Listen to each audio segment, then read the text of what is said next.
Sumainyo ang Panginoon. At sumaiyo rin. Ang mabuting balita ng Panginoon ayon kay San Lucas. Papuri sa iyo, Panginoon. Nang nalalapit na ang panahong iaakyat si Jesus sa langit, ipinasya niyang pumunta sa Jerusalem. Sinugo niya ang ilan upang mauna sa kaniya. Humayo sila at pumasok sa isang nayon sa Samaria upang ipaghanda siya ng matutuluyan.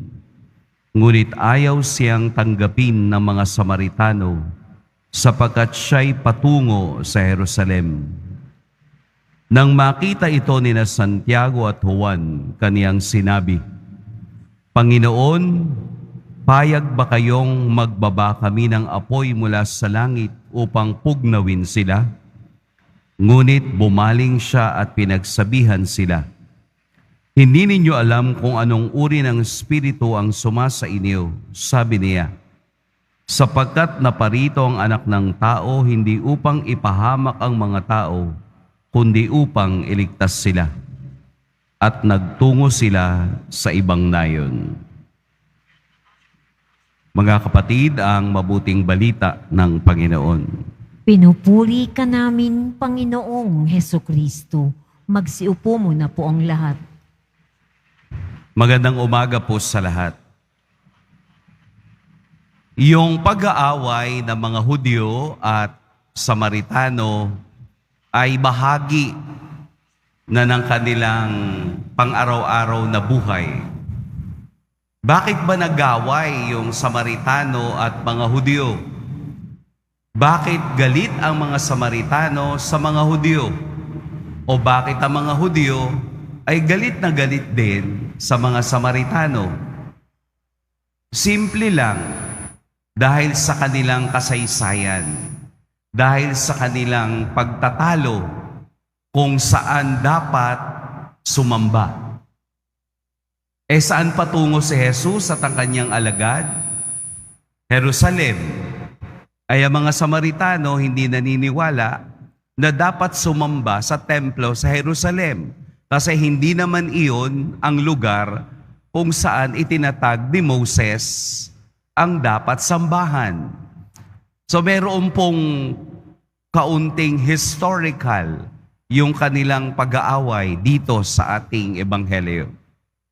Yun bang makikidaan lang naman si Jesus dahil ito ang pinakamalapit na pwedeng daanan patungo sa Jerusalem kaysa umikot ka pa sa kabilang parte. Pero hindi siya tinanggap doon sa nayon na yon para lamang magpahinga.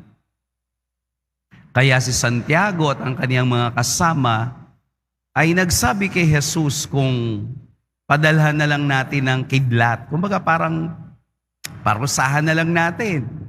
Pero hindi ito naaayon sa kagustuhan ni Jesus dahil hindi naman iyon ang kaniyang misyon.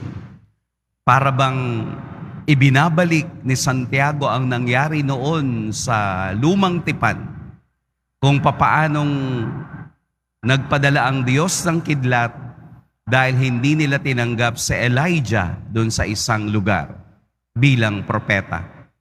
Pero hindi iyon eh.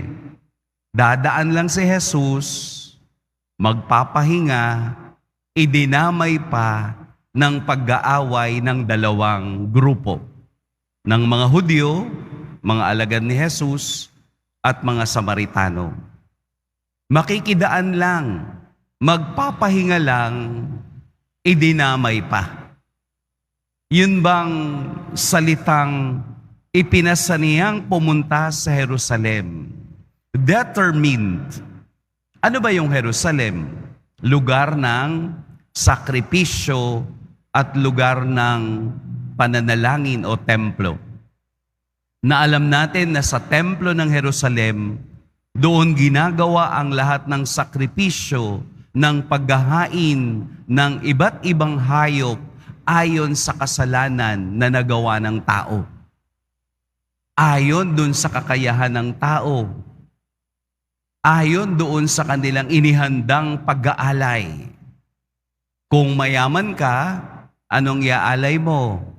Eh di mas malaking hayop, baka, para makita ng mga Pariseo at Saduceo na, oh, mayaman to, baka. Saan binili? Saan binili ang baka? Eh di doon din sa mga negosyanteng Pariseo. Kapag naman ang iyong inalay, halimbawa ay 2 kalapati, ay ano to? Mahirap to. Hindi mawawala ang kasalanan nito. Yun bang palaging ang Jerusalem bilang templo ng sakripisyo ay kumakatawan sa estado ng tao. Eh sino ba ang nag-alay lang ng kalapati? Meron ba kayo natatandaan? Si Maria at si Jose. Kalapati lang ang nakayanan. Dahil ganun sila kahirap. Pero may mga taong gustong magmagaling, kaya malalaki. Mga baka, mga lamb, mga goat, kung ano yung maingay na hayop para makatawag ng pansin na kami ang... Hindi yun ang purpose. Ipinasya, determined. Jesus determined to go to Jerusalem. Bakit? Dahil kailangan niyang harapin ang tunay na misyon at pagsunod sa kagustuhan ng Ama. Ano yun? Ang ialay ang kaniyang buhay bilang pinakamataas na sakripisyo. Kaya nga tinawag siya ni San Juan Bautista, there is the Lamb of God, ang kordero ng Diyos na nag-alay ng buhay para sa ating kasalanan. Kaya wala nang saysay ang mga hayop na handog dahil ang tunay na hayop, the Lamb of God, kaya nandito sa ating tabernakulo, may lamb, may kordero, dahil siya na ang kahuli-hulihan at pinakamataas na pag-aalay para sa kasalanan ng tao. Kaya kahit kayo magpatay ng manok sa inyong bagong bahay, hindi iyon makakawala ng kasalanan ng tao. Kasi tayo, marami pa rin tayong idinidikit sa mga hayop eh. Di po ba? Pag may bagong tulay, lalagyan ng dugo ng manok para daw tumibay. Anong kinalaman ng dugo ng manok sa simento? Merong mga bagong gamit, pabrika, kung ano-ano. May mga dugo na inaalay na wala namang koneksyon kung ano man ang pwedeng mangyari sa tao. Kaya dito sa ating ebanghelyo, ipinapakita na Jesus is determined and resolute na pumunta sa Jerusalem upang tupdin ang tunay na kahulugan ng sakripisyo at kamatayan. Yun nga lang, nadamay siya doon sa 2 magkaibang kultura na makikitulog lang, magpapahinga dahil sa kanilang paglalakbay na nangyari. Ano ang tinuturo sa atin ng Ebanghelyo ngayon personally? Ano yun? Huwag kang mandamay. Kung mainit ang ulo mo, mainit lang sana ang ulo mo dun sa taong nakapagpainit ng ulo mo. Hindi kailangan maging mainit ang ulo mo sa lahat ng tao sa paligid mo. Kung galit ka sa isa, huwag kang galit sa lahat. Huwag kang mandamay ng nananahimik na tao. Kung bad trip ka ng Lunes, huwag mong idamay ang Martes hanggang Linggo. Ang nangyayari kasi pag tinapandang Lunes, tamad na buong Linggo. Huwag niyong idamay. Walang personalan. Huwag tayong mandadamay na hindi kasali sa ating galit. Huwag tayong mandadamay. Kung minalas ka ngayong araw, hindi naman araw-araw malas. Huwag kang mandamay ng ibang tao na naging kamalasan mo.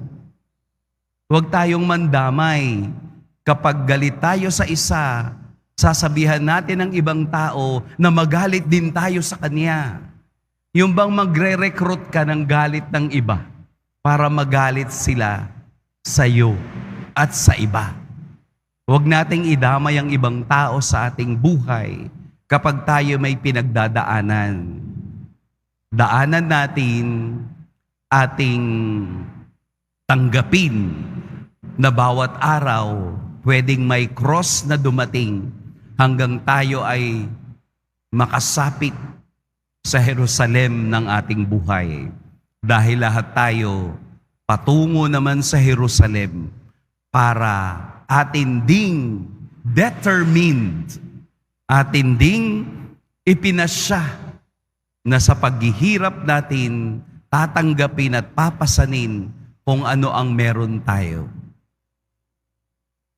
Kapag malungkot ka, sabi nila, malungkot kang mag-isa. Pero kapag masaya ka, nagiging masaya ang iba. Kung malungkot ka ngayon, sige po, ituloy mo lang. Pero hanggang ngayon lang, bukas iba na. Hindi na dapat malungkot. Dapat naka-move on na kasi kahapon pa yon. Kung palagi mong isa sa buhay ang nangyari kahapon, wala ka ng pagkakataong isabuhay ang ngayon dahil lagi kang nakatingin sa nakaraan. Dapat ang araw-araw ay palaging positibo at palaging bago ayon sa grasya at biyaya ng Diyos. Yung nangyari po kahapon, iwanan nyo na. Ngayon ay bagong araw, bagong buhay, at determined tayo. Ipinasya nating maglakbay. Ipinasya nating magpatuloy. At iyon ang ating gagawin. Kaya inuumpisahan natin ang pagpapatuloy na ito, ng paglalakbay na ito, dahil sa kordero ng Diyos na tinatanggap natin kada misa upang tayo'y palakasin, katawan at kaluluwa upang mapagtagumpayan ang hamon ng buhay. Pagpalain tayo ng poong may kapal.